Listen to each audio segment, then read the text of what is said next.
परम शांति बापूजी आपका स्वागत है। आज हम एक क्वेश्चन के साथ आए हैं कि यमलोक कहाँ है, यमराज कहाँ है और धर्मराज कहाँ है। ये जो चीज़ें हमारे शास्त्रों में बताई कि जो आत्मा ऊपर जाएगी यमलोक, यम के दूत लेने आएंगे, ऊपर लेके जाएंगे, उनका हिसाब होगा, फिर धर्मराज उनका हिसाब करेंगे। तो ये सिस्टम कब थी, कैसे थी, क्या थी, ये आप जरा समझाइए। देखो, यमलोक की सिस्टम जब जरूरत पड़ी जी। जब ब्रह्मांड की शुरुआत के जब मनुष्य बनने लगे, धरती बनी और मनुष्य बने। ठीक है। और मनुष्य भी, उसके पास इच्छा मृत्यु का वरदान नहीं था, अपने पास आत्माओं में शक्ति नहीं थी, मनुष्य की आत्माओं में जी। और मनुष्य विकारों में फंस रहे थे। ओके। और धरती पर भी मनुष्य बढ़ रहे थे, ऊपर से नीचे आते आते। तो फिर ब्रह्मा ने यमराज को नियुक्त किया, यमराज का सर्जन किया। ठीक है। और यमराज को फिर यमलोक बनाया। और यमराज को जो बनाया, यमराज जो बना, वो उसका ड्यूटी थी कि यमदूत भेजते भेजते सभी मनुष्य आत्माओं की आत्मा को खींचकर यमलोक में ले जाकर उसका कर्मों का हिसाब किताब का चौपड़ा चित्रगुप्त बनाया ना उसने, जो अपना बॉक्स खोला और उसमें हिसाब किताब किया।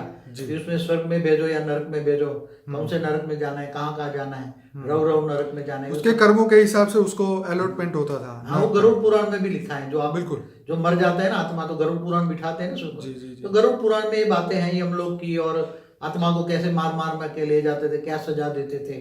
तो बाबूजी ज्यादातर कहानियां ऐसी भी आती है कि वो यमराज के दूत थे, वो गलत बंदे को पकड़ ले जाते हैं, फिर वो ऊपर जाते हैं, फिर उनको पता चल रहा है भाई इसका नंबर नहीं है, किसी और का था, उसको वापस छोड़ जाते हैं। और फिर वो बंदा जो वापस आता है धरती पे, वो अपनी पूरी स्टोरी बताता है कि मैंने ये देखा वो देखा। तो क्या ये बात सच है? ऐसी मिस्टेक कर सकते हैं वो लोग? हाँ जरूर। यमलोक में जो यमदूत आते थे ना, हाँ, तो कई नाम एक समान हो जाते थे, हाँ, जगह में भी एक समान होता था, अड़ोस पड़ोस से कई उठा के ले जाते थे। जी जी जी। तो बेचारों से गलती हो जाती थी। यमदूत भी इतने लिटरेट वाले नहीं थे। अच्छा। ओके। उनको तो ये लिस्ट दिया भी इतने इतने लोगों को उठा के ले आओ, तो वो बेचारा की गलती हो जाती थी, गलती से ले जाते थे ऊपर, फिर दोबारा डाल देते थे। जी जी। और कई बार तो क्या है कि वो शरीर ही उसको जला देते, बाद में वो आत्मा वापस भेजते, क्या करेगी। फिर तो ऐसे भी बहुत किस्से हैं। हाँ, तो ये कहानियां भी बहुत है। और इसके साथ एक जोक्स भी मैं कहूँगा यहाँ पे कि एक बंदे ने ईश्वर को फरियाद की कि भाई ईश्वर आपने मेरे दादा को मार के बहुत गलती कर दी, अगर मेरे दादा आप बहुत बुरे हो, मेरे दादा को आपने मार दिया। तो ईश्वर ने कहा ठीक है, मैं तेरे दादा को, परदादा को, तेरे 100 पीढ़ियों को वापस भेज देता हूँ, सभी बुड्ढों को रख ले अपने घर में। तो बोले नहीं नहीं नहीं नहीं भगवान, जो आपने किया वो सही किया। तो ये यमदूत की बात यहाँ इसलिए निकल के आ रही है कि क्योंकि मनुष्य जो है वो शरीर तो छोड़ना नहीं चाहता, क्योंकि कामना है तो अंत तक, जैसे बोलते हैं ना कि मृत्यु से पहले द्वेष, वासना और ये सब चीजें छोड़नी चाहिए, पर मनुष्य तो छोड़ नहीं पा रहा है, ना कलयुग में ना पहले। तो इसलिए शायद यमलोक बनाया होगा या उनके दूत बनाए होंगे। हाँ, तो ब्रह्मा ने जब देखा ना धरती पर मनुष्य फंस गए हैं जी। पहले तो शुरू में मनुष्य थे ही नहीं। जी जी जी। हाँ, पहले तो परम पुरुष देवता थे, फिर धरती बनाई। धरती मैंने पुरानी वीडियो है, देख लेना मेरी। जी जी। वो धरती कैसे बनी, जी जी, उसकी वीडियो में पूरा, पृथ्वी कैसे बनी उसके ऊपर हमने फिर एक वीडियो बनाई थी, मृत्यु कैसे, मृत्यु का सर्जन कैसे हुआ। जी हाँ, तो ये ऐसी पूरी वीडियो है, देख लेना। तो ये यमराज से कई गलतियां होती थी। बाबूजी यहाँ पे एक और बात बीच में रोकूंगा। जैसे एक लड़के की कहानी थी, वो 11 साल का था, उसको उसके उसके फादर ने यम को दान दे दिया, मृत्यु को दान दे दिया था, नचिकेता वो लड़का। तो जब वो नचिकेता लड़का यमराज के पास पहुंचा तो यमराज को उसने ऐसे क्वेश्चन पूछे। तो उसने मृत्यु के बाद भी जीवन है या नहीं है, उसने ये कहा कि यमराज मुझे ये बताइए कि कुछ लोग मानते हैं कि मृत्यु के बाद जीवन है और कुछ लोग मानते हैं कि मृत्यु के बाद जीवन नहीं है, तो आप मुझे ये रहस्य समझाइए। तो यमराज ने बोला भाई ये ज्ञान तो देवताओं को भी नहीं है। तो ये सुन के मैं हैरान हो गया कि देवताओं को भी जीवन और मृत्यु से ऊपर का ज्ञान नहीं है। मैं हैरान हो गया कि ये कैसे हो सकता है, आप बताइए। देखो ऐसा है, ये ज्ञान पहले ऊपर के लोगों में बहुत कम होता था। पहले बहुत पुरानी कहानी, ठीक है, जब यमलोक था तब की कहानी। तो देवताओं को भी अगर ये सारे ज्ञान का रहस्य जानना है तो मनुष्य बनना पड़ता था। और मनुष्य लोक में धरती पर ही ज्ञान होता था। अच्छा, पहले ऊपर के लोकों में नहीं होता था। मनुष्य बन जाता जब बहुत दुखी होता था, तब ज्ञान सुनेगा ना। क्या देवता ज्ञान सुनेंगे? ओके। देवता लोक में ज्ञान नहीं होता था, देवता सुनते भी नहीं थे ना। हाँ, वहां तो खाना पीना नाचना घूमना, वो तो भोगी थे, देवता तो भोगी थे। हाँ, भोग योनि बोली है देवता, भोग योनि है। तो जब वो मनुष्य बन जाते थे, ठीक है, तो मनुष्य जब बहुत दुखी होता तब ज्ञान सुनता था। हाँ, ये तब बात उसको ज्ञान, तब ज्ञान के पीछे जाता था, फिर कहानियां सुनता था, ज्ञान ये सब पुराने पढ़ता, वेद ज्ञान सुनता था, तब परमात्मा को याद करता था। फिर परमात्मा को इससे दुख से पाने के लिए अलग अलग देवी देवताओं की आराधना करता था। तो बाबूजी यहाँ पे उनको ये ज्ञान नहीं हुआ कि जीवन मृत्यु से परे क्या है, क्योंकि वो आत्मा जब देवता भी जब धरती पे आगे मनुष्य बन गए तो मनुष्य बनने के बाद सबको सब कुछ माइंड तो जीरो हो जाता है, उसकी पुरानी जो याद करने की शक्ति है या जो उसके अंदर रिकॉर्डिंग है वो सब तो याद कर नहीं सकता, तो इसलिए उसको ये ज्ञान नहीं रहता। नहीं, देवताओं को इतना ज्ञान नहीं होता, वो भोगी होता है, और भोगी आत्मा को ज्ञान होता है। ओके, तो जो लोग अभी देवता बनने की कोशिश कर रहे हैं तो वापिस आसमान से टपके खजूर पे अटके, वो तो यह स्वर्ग में लोग में जाएगा, थोड़े पुण्य किए, अच्छे कर्म किए हैं तो स्वर्ग लोग में जाएगा। फिर जब आत्मा की पुण्य का खाता पूरा हो जाएगा फिर नरक में जाएगा, नरक में नहीं जाएगा तो फिर अलग अलग जगह मनुष्य बनेगा, दोबारा मनुष्य बनेगा। तो बाबूजी ये जो यमलोक की बात हुई यहाँ पे, तो धर्मराज का क्या काम था?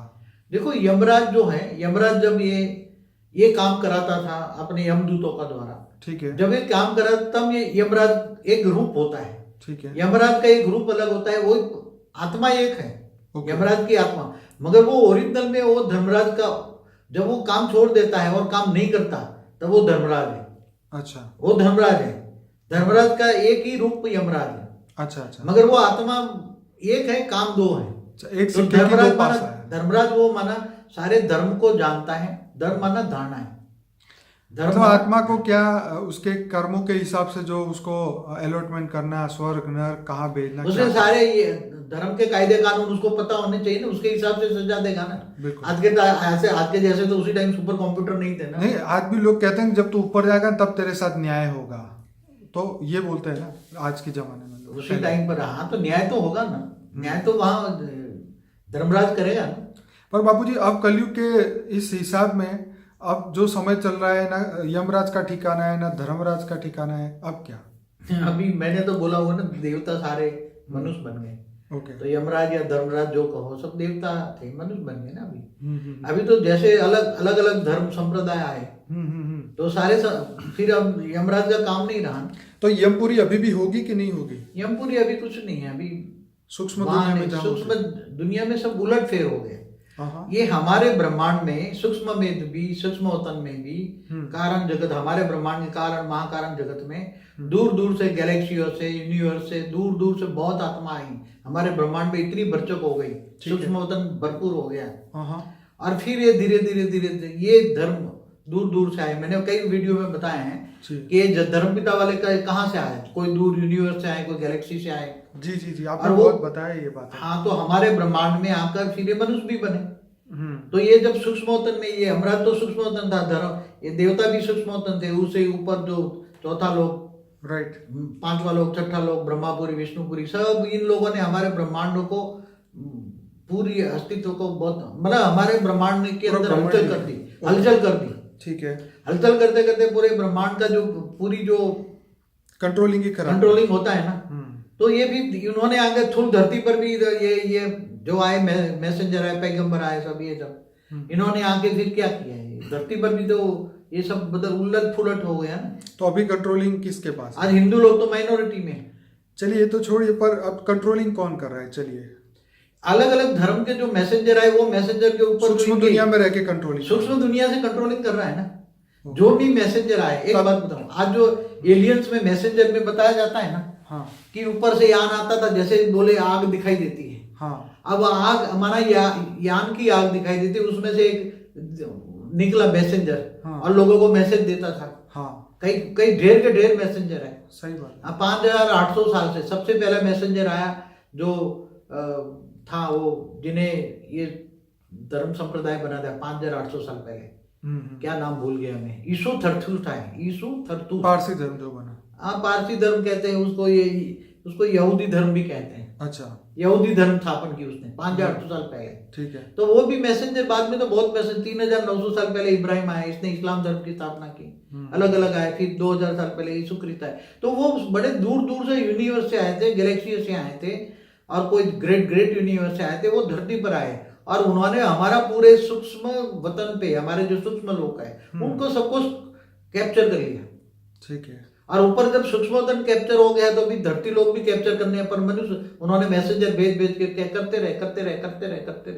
धरती पर कई मैसेंजर आए, बहुत मैसेंजर आए। बापूजी ये इंटरेस्टिंग है क्योंकि एंसेंट एलियन के अंदर आप देखेंगे तो इतनी ज़्यादा स्टोरियाँ बताई जाती है। कल मैं अभी एक वीडियो में देख रहा था कि उसमें इंग्लैंड के आसपास कोई ऐसी जगह बताई है कि वहाँ पे 30-20 फुट के पत्थर है और पत्थर को ऐसे मतलब उसको तराशा गया है, ग्रेनाइट के होंगे। हाँ, उसको ऐसे मनुष्य का शेप दिया हुआ है। कई लोगों को तो मनुष्य का शेप नहीं दिया, मतलब एक अजीब सी शक्ल बना के रखी और उनको आसमान की ओर देखता हुआ दिखाया है। उसकी हाइट 30 फुट, 40 फुट, 50 फुट, मतलब ये है कि मनुष्य बना नहीं सकता और जितने वो बाहर है इतने ही जमीन के अंदर है। तो ये क्या दिखाने की कोशिश में ये बनाया गया, वो लोग ये बताते थे कि यहाँ से पूरा कंट्रोलिंग होता है या ऊपर वालों को नीचे की बातें बताई जाती है, पता नहीं क्या स्टोरिया है, लेकिन जो ये जबरदस्त मिस्ट्री है जो कोई सॉल्व नहीं कर पा रहा है इस समय। एंसेंट एलियन में जो बताया गया है वो तो ये बताया कि जो भी मैसेंजर आए वो मैसेंजर भी सारे एलियंस ही थे। हाँ, वो तो ईश्वर को भी एलियन कहते हैं। हाँ, तो मतलब चाहे यीशु ख्रीस्त हो, चाहे अब्राहम हो, जो कोई भी आए, मोहम्मद भी आए, जो भी आए, जो भी मैसेंजर आए वो सारे एलियंस थे और दूर दूर से आए हुए थे और हमारी धरती पर। मगर धरती पर क्यों आए, कैसे, हमने एक वीडियो में कह चुका हूँ। जी जी जी। क्योंकि हमारा ऑलमाइटी अथॉरिटी हमारे ब्रह्मांड में आकर गुप्त वेश में 198 करोड़ साल से काम कर रहा था निराकारी दुनिया में, हमारे ब्रह्मांड के परमधाम में। तो जैसे भी इन लोगों को पता लगा पूरे ग्रेट यूनिवर्स में, G1 में, G2 में, G3 में, तो सब यहाँ धरती पे हमारी गैलेक्सी के आसपास चारों ओर बहुत बैठ गए।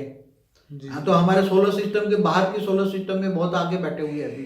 तो सूक्ष्मोदन चारों ओर भरा पड़ा है ऐसी आत्माओं से। तो मतलब यह है कि अभी आने वाले समय में बहुत सारी ऐसी स्टोरियाँ आएगी, चाहे एंसेंट एलियन से आए, चाहे साइंस से आए, जो ये प्रूव करेगी कि जो अस्तित्व, जो मनुष्य का अस्तित्व यहाँ से नहीं है, कहीं और से है, उसका जो ओरिजिनल डीएनए है कहीं और यूनिवर्स, मल्टीवर्स या जो भी है वहाँ से है। तो ये सब बातें तो बहुत इंटरेस्टिंग हमेशा रहती है। पर और कुछ कहेंगे यमपुरी के ऊपर या यमलोक? यमपुरी तो बेचारी वॉश आउट हो गई अब, कि इसको जो गया उसको क्या स्टोरी संभाल के कहेंगे। जी जी जी।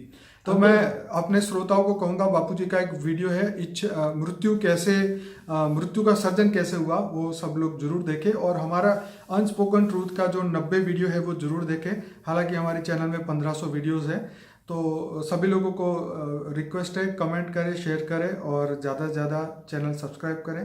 बापूजी और कुछ कहेंगे? बस कुछ नहीं, परम शांति। परम शांति बापूजी, धन्यवाद।